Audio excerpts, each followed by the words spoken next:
में हमने हिंदी साहित्य के अंतर्गत भक्ति काल के बारे में अध्ययन किया था और हमने उसमें ये जानने का प्रयास किया कि भक्ति काल का प्रारंभ कहाँ से हुआ, उसका उद्गम स्रोत कहाँ से रहा है, भारत के किस प्रांत से भक्ति का प्रादुर्भाव हुआ है और भक्ति उत्पन्न होने के पीछे उसके उत्तरदायी कारण क्या रहे हैं। इस पर हमने संक्षिप्त में चर्चा की थी कल।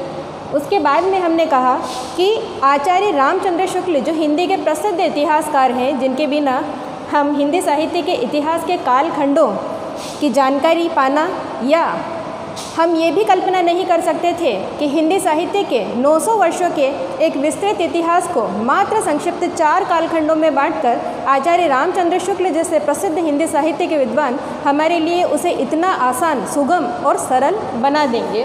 उसी को आधार मानकर आज आपके सामने मैं भक्ति काव्य का वर्गीकरण प्रस्तुत कर रही हूँ कि भक्ति काव्य जो हिंदी साहित्य के अंतर्गत आता है, भक्ति काल आपका द्वितीय काल है हिंदी साहित्य का। उसमें 2 काव्यधाराएँ बनाई गई, पहली है सगुण काव्यधारा और दूसरी है निर्गुण काव्यधारा।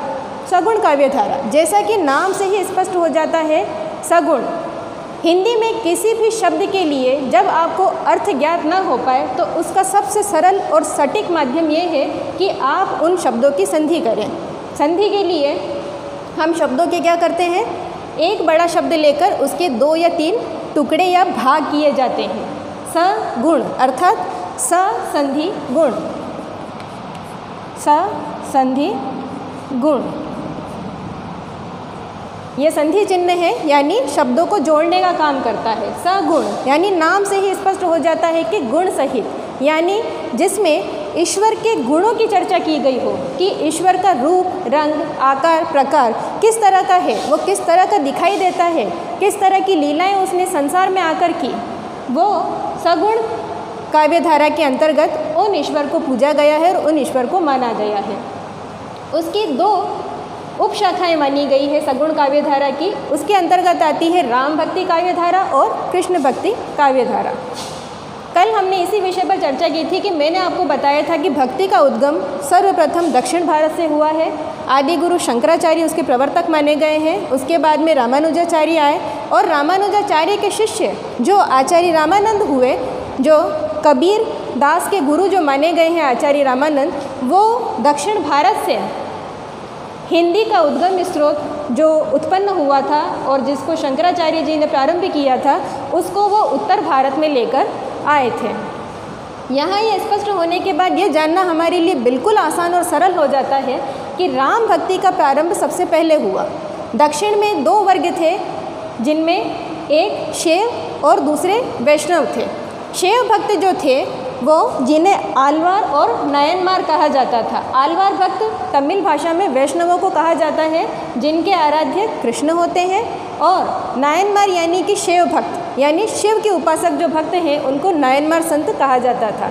नायनमार संतों की जो परंपरा रही है वो अत्यंत ही संक्षिप्त रही है, यानी कि वो काव्यधारा ज़्यादा विस्तार नहीं पा सकी क्योंकि वहाँ पर आलवार संतों की संख्या ज़्यादा थी और कृष्ण भक्ति ने वहाँ पर सर्वाधिक रूप से प्रचारित और प्रसारित होने में और पल्लवित और पुष्पित होने में समय नहीं लिया। लोगों के लिए कृष्ण भक्ति करना एक सहज और सरल मार्ग बन गया था, जबकि शिव की भक्ति करना उनके लिए साधना का मार्ग अपनाना सामान्य से सामान्य व्यक्तियों के लिए कठिन था। इसीलिए लोगों ने क्या किया कि जो सरल भक्ति उनके लिए पड़ी कि भगवान कृष्ण की भक्ति, कि भगवान कृष्ण की भक्ति जो मात्र प्रेम से उनकी आराधना करे और उनका नाम स्मरण करे, उस भक्ति को उन्होंने प्रधानता दी और क्या किया कि कृष्ण भक्ति का प्रचार प्रसार होने लगा।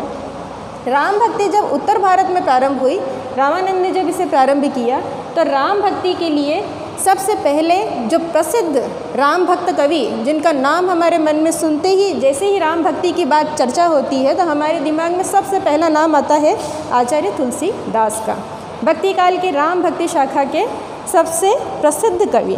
उनका एकमात्र प्रसिद्ध ग्रंथ नहीं कहूँगी मैं, ये कहना अतिशयोक्ति होगी तुलसीदास जी के लिए, कि उन्होंने जो ग्रंथ लिखा रामचरितमानस, जिसको उन्होंने 2 वर्ष 11 माह और 7 दिन की अवधि में पूर्ण किया था, उस ग्रंथ का घर घर में पठन और वाचन होता है मंदिरों में, और उसको पढ़ा और सुना जाता है, धर्म कथाओं के रूप में उसको पढ़ा जाता है। एक प्रसिद्ध हिंदुओं का, या यूँ कह लें कि हिंदू धर्म का एक प्रतीक रूप में वो ग्रंथ मान लिया गया है, जो कि तुलसीदास जी ने लिखा था। कहा जाता है कि तुलसीदास जी ने जब ये ग्रंथ लिखना प्रारंभ किया था तो स्वयं तुलसीदास को भी पता नहीं था कि वो क्या लिख रहे हैं और इसका अंत क्या होगा या इसको वो कैसे समाप्त करेंगे।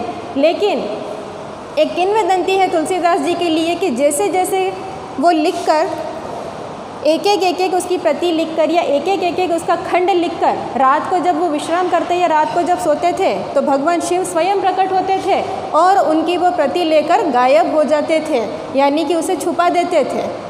तो उस वक्त तुलसीदास ने फिर भी निराशा और पराजय नहीं मानी और वो अपने काम में अनवरत लगे रहे। और एक दिन, क्योंकि वो तो सबसे बड़े भक्त थे, राम भक्त थे, और भगवान श्री राम ने शिव की आराधना की है, तो तुलसीदास की राम भक्ति से भगवान शिव भी प्रभावित थे और उन्होंने अपने आशीर्वाद स्वरूप तुलसीदास को ये आशीर्वाद दिया कि तुम राम भक्ति का सबसे बड़ा ग्रंथ लिखोगे। ये एक प्रसिद्ध किंवदंती है तुलसीदास जी के बारे में। इसका मैं यूँ नहीं कहती कि आप इसे सटीक और माने ही माने, ये मैंने भी कहीं पढ़ा है इस चीज़ को, इसीलिए आपके सामने इस चीज़ का मैं उल्लेख कर रही हूँ, प्रामाणिक नहीं है ये बात। तो राम भक्ति काव्य में सबसे प्रसिद्ध जो भक्ति काल के कवि हुए हैं वो है आचार्य तुलसीदास। और तुलसीदास का जो प्रसिद्ध ग्रंथ है वो है रामचरितमानस।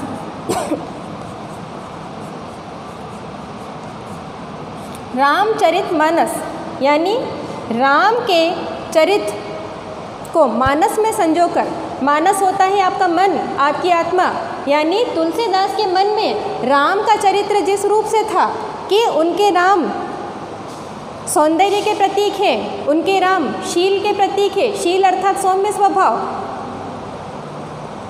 उनके राम भक्तों के लिए हर समय उपस्थित रहते हैं, उनका कल्याण करते हैं, उनको मोक्ष प्रदान करते हैं और वीरता के प्रतीक है राम। राम का अगर एक तरफ सौम्य स्वभाव है, शील स्वभाव है, तो दूसरी तरफ राम का एक योद्धा का स्वरूप भी है कि किस प्रकार से राम जैसे सौम्य और शील स्वभाव के व्यक्ति ने रावण से युद्ध किया था। तो ये कहीं ना कहीं जाकर तुलसीदास की उस रचना में राम के दोनों ही रूप, यानी उनका शीलवत सौम्य रूप और उनका एक योद्धा यानी एक राजा का वीर योद्धा का रूप, दोनों रूपों को उन्होंने उसमें प्रकट किया। अब बात करें हम कृष्ण भक्ति की, यानी वैष्णव भक्ति। राम भक्ति जो की गई वो राम भक्ति भी इतनी अधिक प्रचलित और प्रसिद्ध नहीं हो सकी। अगर हम भक्ति काल की बात करें तो भक्ति काल की सबसे प्रसिद्ध भाषा रही है ब्रजभाषा, ब्रजभाषा, और साथ ही साथ में चली है अवधी भाषा। तो राम भक्त कवियों ने जो अपनाया वो अवध की बोली, अवधी को अपनाया, क्योंकि राम के जन्म स्थली की बोली को उन्होंने अपने काव्य का प्रामाणिक रूप देने के लिए उसे प्रयुक्त किया।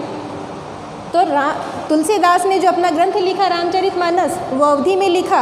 हालांकि उस समय तुलसीदास चाहते तो ब्रजभाषा में काव्य लिख सकते थे, ऐसा नहीं था कि राम भक्त कवियों को ब्रजभाषा का ज्ञान नहीं था, लेकिन उन्होंने राम के प्रति अपना समर्पण, अपना ऐक्य, अपनी निष्ठा, अपना प्रेम प्रदर्शित करते हुए राम की जन्मभूमि अवध की बोली अवधी में अपनी भावनाएं राम तक प्रदर्शित की कि भगवान श्री राम हमारी इस बोली को सुनेंगे, हमारे इस निवेदन को सुनेंगे और हमारा उद्धार करेंगे, हमारा मोक्ष करेंगे।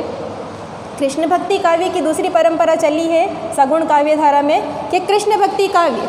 कृष्ण भक्ति काव्य जैसा नाम से ही स्पष्ट हो जाता है कि भगवान कृष्ण की भक्ति, भगवान कृष्ण की भक्ति की जहाँ चर्चा होती है वहाँ ये बात आती है कि सबसे प्रसिद्ध जो भक्ति काल के कृष्ण भक्त कवि हुए हैं वो कौन हुए हैं? वो वात्सल्य कवि सूरदास हुए हैं। सूरदास जिनके बारे में कहा जाता है कि वो जन्मांध थे, देख नहीं सकते थे, लेकिन उन्होंने मन की आँखों से कृष्ण को देखा था। कृष्ण का सुंदर रूप, उनकी बाल लीलाएँ, उनकी प्रेम लीलाएँ, वात्सल्य, उनका सभी भाव उन्होंने अपनी बंद आंखों से देखा था। और जिस प्रकार से कृष्ण का वर्णन सूरदास ने अपने काव्य में किया है वैसा कृष्ण भक्ति के अनेक ग्रंथ लिखे गए, लेकिन कोई भी विद्वान या कोई भी साहित्यकार या कोई भी कवि सूरदास की बराबरी नहीं कर सका है। यानी सूरदास ने जो कृष्ण भक्ति पर जो अपना प्रसिद्ध ग्रंथ लिखा वो आपका आता है सूर सागर। कृष्ण भक्ति का जो आधार ग्रंथ माना गया है वो है आपका भागवत पुराण। यानी भागवत पुराण से पहले कृष्ण की कहीं भी चर्चा ईश्वर के रूप में नहीं मिलती है। सांकेतिक रूप में किसी उपनिषद में या कहीं मिली होगी, लेकिन भागवत पुराण से पहले कृष्ण की कहीं भी कोई चर्चा नहीं मिलती है। भागवत पुराण ने यह प्रमाणित कर दिया कि कृष्ण नाम के कोई देवता हैं और उनकी आराधना भी की जानी चाहिए, जैसे कि राम भक्त कवि राम को पूजते हैं। तो वहाँ से जो सूरदास ने जो सूर सागर के लिए जो आधार स्वीकार किया वो उन्होंने कहाँ से स्वीकार किया? उन्होंने भागवत पुराण से लिया।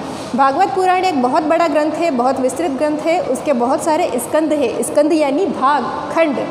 और सूर सागर में उनका जो प्रसिद्ध जो भाग उन्होंने लिया वो भागवत का कौन सा लिया? भागवत का दशम स्कंद, यानी भागवत का 10वां अध्याय कह ले या 10वां भाग कह ले या 10वां खंड कह ले। वो कौन सा है? भ्रमर गीत। भ्रमर गीत चाहे आपने ना पढ़ी हो, लेकिन हिंदी का विद्यार्थी ऐसा नहीं हो सकता कि उसने भ्रमर गीत की कहीं चर्चा ना सुनी हो। भ्रमर गीत जैसा नाम से ही स्पष्ट हो जाता है कि भ्रमर के माध्यम से उपालंब देकर उन्होंने कृष्ण को संबोधित किया है कि भ्रमर का वर्ण भी काला और कृष्ण भी श्याम वर्णी प्रभु हैं। श्री राम और श्री कृष्ण की अगर हम चर्चा कर रहे हैं तो कृष्ण के बारे में हम ये नहीं कह सकते कि हमारे कृष्ण काले हैं, तो हम क्या कहते हैं? कृष्ण हमारे श्याम वर्णी हैं। अगर किसी साधारण मनुष्य के लिए कहना पड़े तो हम एकदम सटीक शब्दों में कह देते हैं कि काला है। कैसा वर्ण है इसका? काला वर्ण है। लेकिन जहाँ कृष्ण की बात आती है तो हम क्या कहते हैं? कृष्ण तो हमारे श्याम वर्णीय है। तो उन श्याम वर्णीय कृष्ण की सूरदास ने तुलना किससे की? एक कामी यानी काम वासना से युक्त, लोभी यानी लोभ में पड़ा हुआ व्यक्ति, एक कामी लोभी भ्रमर के समान की कि भंवरा किस प्रकार से मंडराता हुआ फूलों के पास आता है और उसके रस का पान करता है, और जैसे ही उसका उद्देश्य पूर्ण होता है वो वहाँ से वो स्थान छोड़ देता है। उसी प्रकार से सूर सागर में 10वें भाग में जो कि भ्रमर गीत का जो अंश लिया है उसमें सूरदास ने गोपियों के माध्यम से, यानी उनके खुद के मन की व्यथा थी, लेकिन उन्होंने माध्यम प्रतीकात्मक रूप में किसको अपनाया? गोपियों को अपनाया। कि सूरदास की जो गोपियाँ थी वे वाग विदग्ध से परिपूर्ण नहीं थी। वाग विदग्धता यानी बोलने की चतुराई, यानी बोलने की चतुराई नहीं थी। वो तो कृष्ण के प्रेम में, कृष्ण की भक्ति में डूबी रहती थी, लेकिन उनके मन में भी दुख ये था कि कृष्ण ने उनसे प्रेम किया, संयोग के पल बिताए उनके साथ, लेकिन जब उनको छोड़कर जाने की बारी आई तो कृष्ण ने मथुरा जाने के बाद पीछे मुड़कर गोपियों की तरफ कभी नहीं देखा। तो इस बात को आधार मानकर सूरदास ने क्या किया कि सूरदास जी ने भ्रमर गीत नामक उस अंश का सूर सागर ग्रंथ में चर्चा की, उसको इतने विस्तृत रूप में प्रकट किया कि इस सूर सागर का सबसे प्रसिद्ध जो खंड बन गया वो कौन सा बना? भ्रमर गीत। यानी भ्रमर के माध्यम से उन्होंने कृष्ण को उपालंब दिया। उपालंब देना यानी उलाना देनी, ताना देना, कि हम जब किसी व्यक्ति को सीधे सीधे खरा खोटा नहीं सुना सकते हैं तो क्या करते हैं? हम किसी प्रतीकात्मक रूप से उस पर आरोप करते हैं, उसको बातें सुनाते हैं। उसी ढंग से सूरदास ने गोपियों के माध्यम से उन पर आक्षेप कराया कि कृष्ण तुम्हारी स्थिति उस कामी, उस लोभी, उस भंवरे के समान है कि उस भंवरे में और तुम में क्या अंतर है? कोई भी अंतर नहीं है। तुम अपने आप को भगवान कहते हो, दुनिया तुम्हें भगवान मानती है, लेकिन मैं तो ये मानता हूँ कि तुम निर्दयी हो कि तुम्हें उन गोपियों का दुख, उनका सच्चा प्रेम दिखाई नहीं दिया, और तुम उनके प्रेम का उपभोग करके उनके सच्ची भावनाओं को रोंद कर तुम अपना प्रयोजन पूर्ण करने के लिए कहाँ चले गए? ब्रज से मथुरा चले गए। ये आपका ग्रंथ आता है कृष्ण भक्ति काव्य का सूर सागर। फिर अगर हम बात करें कि निर्गुण काव्य धारा, निर्गुण काव्य धारा यानी कि नाम से ही स्पष्ट हो जाता है, जैसे मैंने आपको सिखाया कि सगुण काव्य धारा ससंधि गुण यानी गुणों से युक्त। दूसरी काव्य धारा आती है निर्गुण काव्य धारा, निह संधि गुण, यानी ऐसा रूप ईश्वर का जिसका कोई गुण, रूप, आकार नहीं हो, कोई प्रकार नहीं हो, कोई रंग रूप देख ना सके, कोई वेशभूषा देख ना सके, कोई उसके बारे में चर्चा भी नहीं कर सके, क्योंकि निर्गुण भक्ति में अनपढ़ और अशिक्षित लोग लगे हुए थे, निम्न वर्ण के लोग थे। उनको शास्त्र ज्ञान से ब्राह्मणों द्वारा वंचित रखा जाता था, उनके लिए पढ़ पाना संभव नहीं था। इसीलिए उन्होंने क्या माना? ब्रह्म की पूजा की। ब्रह्म अर्थात हमारा ईश्वर कहाँ है? आसमान में निवास करता है, किसी को दिखाई नहीं देता। कबीरदास की एक प्रसिद्ध पंक्ति है कि पानी ही ते पातला, धुआं ही ते जीर्ण, यानी पानी से भी पतला है। पानी तो खुद पारदर्शी होता है, पानी से पतली कोई चीज़ या कोई वस्तु क्या हो सकती है? और धुआं ही ते जीर्ण, यानी धुएं से भी बारीक है, वो तो दिखाई नहीं देता, तो उसको क्या देखोगे? यानी मेरे निर्गुण ब्रह्म का स्वरूप तो ऐसा है।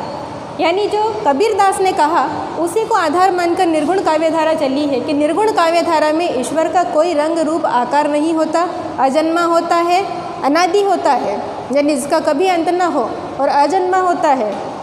किसी माता पिता से उसकी उत्पत्ति नहीं होती है, किसी माता के गर्भ से उसकी उत्पत्ति नहीं होती है, वो तो निर्गुण ब्रह्म है। और उसी की दो उपशाखाएं बनी हैं, ज्ञानाश्रय यानी संत काव्यधारा और प्रेमाश्रय यानी सूफी काव्यधारा। ज्ञानाश्रय काव्यधारा, ज्ञानाश्रय काव्यधारा यानी नाम से स्पष्ट हो जाता है कि ज्ञान का आश्रय। ज्ञान का आश्रय यानी ये कदापि ना समझें आप कि मैंने कहा कि असाक्षर होते थे, पढ़ना लिखना नहीं जानते थे, तो वो ज्ञानाश्रय यानी ज्ञान के आश्रय में रहकर कैसे ज्ञानाश्रय शाखा बन गई। ऐसा नहीं है, ज्ञान लिया उन्होंने, अवश्य लिया, लेकिन ज्ञान उन्होंने कैसा लिया? उन्होंने अपना एक गुरु निर्धारित किया और गुरु ने जो माध्यम बताया उसी माध्यम को उन लोगों ने अपनी ईश्वर भक्ति के लिए अपना लिया। चाहे गुरु ने सही बताया हो कि चाहे गलत बताया हो, लेकिन गुरु का दर्जा उन्होंने अपने जीवन में ईश्वर से भी बड़ा माना। इसीलिए उनकी शाखा ज्ञानाश्रय शाखा कहलाई। ज्ञान कहाँ से प्राप्त होता है आपको? गुरु के आश्रय से। यानी जब तक आप गुरु के शरण में नहीं जाएंगे, गुरु के आश्रय में नहीं रहेंगे, आपको ज्ञान की प्राप्ति नहीं हो सकती है। आज पुस्तकें लेकर आप अपने घर पर बैठे हैं, अगर आपको इस माध्यम से पढ़ाया नहीं जाए, आपको ज्ञान नहीं दिया जाए, तो क्या आप समझ पाएंगे? नहीं समझ पाएंगे। एक नैसर्गिक बात है, एक प्राकृतिक एक कुदरती बात है ये कि आप नहीं समझ पाएंगे। क्यों? क्योंकि आपकी वो आयु नहीं है, आपकी वो अवस्था नहीं है, बौद्धिक क्षमता अभी आपकी आयु अनुसार उतनी विकसित नहीं है जितना कि अगर हम पढ़ेंगे, आपको पढ़ाने वाले शिक्षक पढ़ेंगे और आपको पढ़ाएंगे तो उसको 10 तरीके से आपको सरल से सरल पद्धति से समझाएंगे और आप खुद चल कर कहेंगे कि ऐसा समझ में नहीं आया, आप हमें और दूसरे सरल तरीके से इसे समझाएं। तो हम उसे हमारी आयु वर्ग के अनुसार, हमारी शैक्षणिक स्तर के अनुसार, हमारी बौद्धिक क्षमता के अनुसार हम क्या करेंगे? उस चीज़ को आपके लिए बहुत सहज, सरल और सुगम बनाने का प्रयास करेंगे और आपको उसको समझा देंगे। यानी आपको अच्छे तरीके से समझ में आ गया है कि ज्ञानाश्रय यानी कि बड़े बड़े पोथी या बड़े बड़े ग्रंथों में नहीं है कि उन्होंने वहाँ से लिया, सामान्य सा एक किसी को गुरु माना और उस गुरु के आश्रय में ज्ञान प्राप्त कर लिया। गुरु ने जैसा कहा वैसा उन्होंने स्वीकार किया। इसीलिए इसकी एक प्रसिद्ध पंक्ति कबीरदास ने कही कि गुरु गोविंद दो खड़े काके लागू पाए, बलिहारी गुरु आपने गोविंद दियो मिलाए। यानी गुरु और गोविंद यानी कि स्थिति ऐसी आ गई है कबीरदास के सामने कि उनके गुरु रामानंद जी भी खड़े हैं और एक तरफ उनके आराध्य जिनकी उन्होंने पूजा की वो गोविंद भी खड़े हैं, राम भी खड़े हैं। लेकिन कबीरदास कह रहे हैं कि मैं अब इस विचलित स्थिति में पड़ गया हूँ कि मुझे समझ में नहीं आ रहा है कि मैं क्या करूँ। मैं गुरु के पैर या अपने गोविंद के पैर, यानी सबसे पहला चरण वंदन या चरण स्पर्श किसे करूँ, किसका आशीर्वाद पहले लूँ? उस गोविंद का लूँ जो मुझे आज मिला है, या उस गुरु का लूँ जो गोविंद स्वरूप है और जो मेरे साथ इतने समय से चल रहा है, जिसने मेरे भक्ति के मार्ग को सुगम बनाया, जिसने मुझे मेरे गोविंद से मेरी मंजिल से मिला दिया। मैं उस गुरु के चरण वंदन सबसे पहले करना चाहूँगा, क्योंकि उस गुरु के बिना मुझे ज्ञान की प्राप्ति नहीं हो सकती थी। तो इस ज्ञानाश्रयी शाखा को ही संत काव्यधारा कहा गया है। संत यानी उनके कुछ नियम कायदे थे, उन नियमों पर चलकर उन्होंने अपने काव्य ग्रंथों की रचना की है। और नाम, जैसे कि नाम स्मरण, ईश्वर के नाम की महत्ता को उन्होंने बताया है। वो मानते हैं कि उनका ईश्वर अनादि है, अनंत, अगोचर है, जिसका कहीं कोई जन्म नहीं हुआ है। इसके बाद में नारी की उन्होंने निंदा की है, नारी को उन्होंने माया रूप माना है, और इसके साथ ही वो एकेश्वरवाद का उन्होंने विरोध किया है। एकेश्वरवाद, बहुदेववाद का विरोध किया है, एकेश्वरवाद का समर्थन किया है। वो उन्होंने इस शाखा में जितने भी संत कवि हुए, उन्होंने हिंदू और मुस्लिम दोनों धर्मों के लिए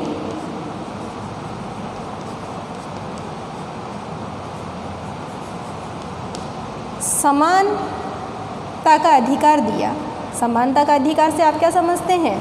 समानता का अधिकार देना यानी सबको समान समझा, हिंदू और मुस्लिम में कोई भेद नहीं किया।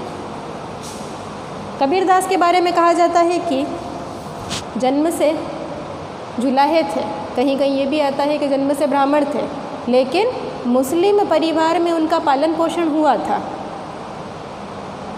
तो कहीं ना कहीं इसमें जैसे कि ये वंचितों का एक वर्ग था। वंचितों का वर्ग क्यों था? क्योंकि ये किसी वेद उपनिषद का अध्ययन नहीं कर सकते थे और ना इन्हें करने दिया जाता था। इसीलिए इन्होंने जहाँ से जो मिला, यानी हिंदू धर्म से, वेद शास्त्रों से जो मिला, अगर कहीं से सुनी सुनाई बातें, उसे स्वीकार किया। मुस्लिम से इन्होंने क्या लिया? मुस्लिम से इन्होंने एकेश्वरवाद लिया, यानी ईश्वर एक है। मुस्लिम धर्म में आप देखें, हमारे हिंदू धर्म में तो फिर भी हम कहते हैं ये राम है, ये कृष्ण है, ये शिव है, ये माँ दुर्गा है, लेकिन कभी आपने मुस्लिम धर्म में देखा कि वो अपने अल्लाह के सिवा किसी को मानते हो? नहीं मानते। इसीलिए इन्होंने क्या किया कि मुस्लिम धर्म से क्या अपनाया? मुस्लिम धर्म से इन्होंने एकेश्वरवाद अपनाया और बहुदेववाद का विरोध किया। बहुदेववाद का विरोध किसका किया? हिंदू धर्म का विरोध किया कि हिंदू धर्म में क्या है, एक देवता के भक्त नहीं है, अनेक देवता बना दिए और अनेक उनके भक्त साथ चल पड़े। ये इसमें आते हैं आपके संत काव्य में। संत काव्य के प्रसिद्ध जो कवि हुए हैं वो हुए हैं आपके कबीरदास। कबीरदास के बाद में रैदास का नाम आता है, दादू दयाल का नाम आता है, जो राजस्थान के सुप्रसिद्ध संत कवि माने गए।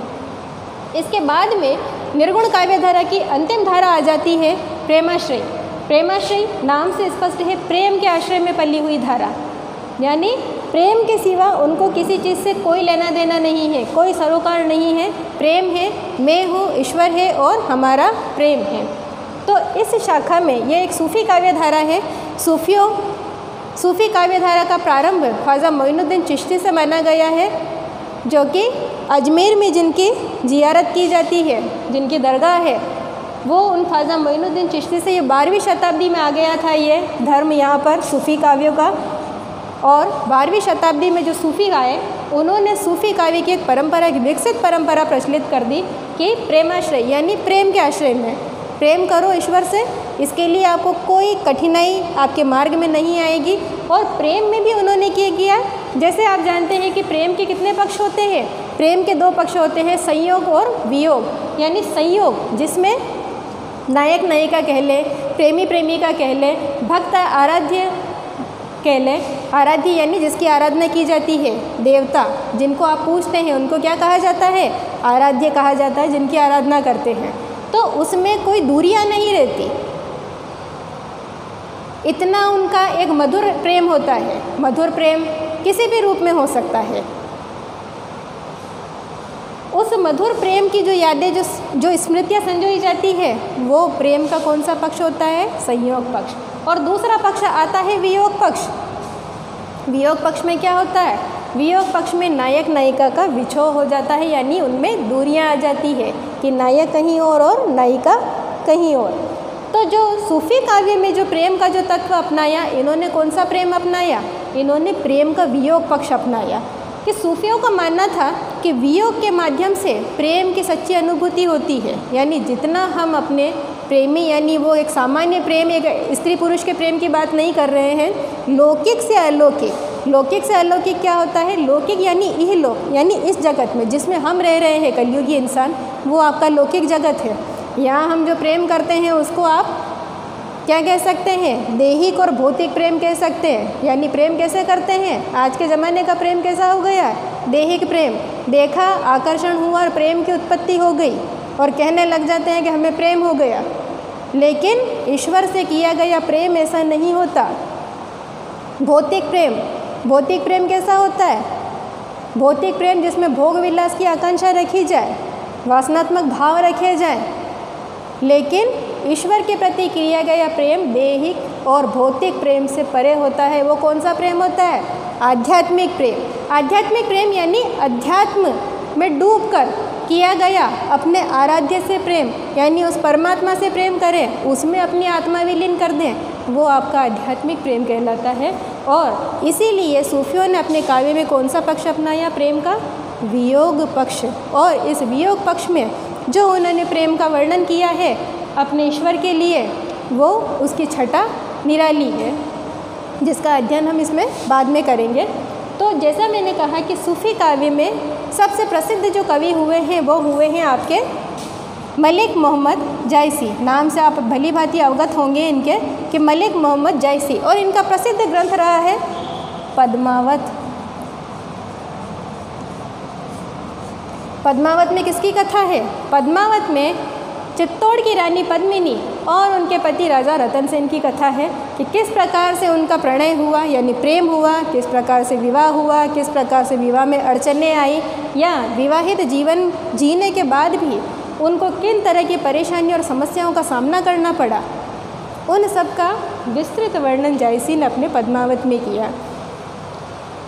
तो पद्मावत ग्रंथ जो है वो सूफी काव्य धारा का सबसे प्रवर्तक और प्रसिद्ध ग्रंथ माना गया है।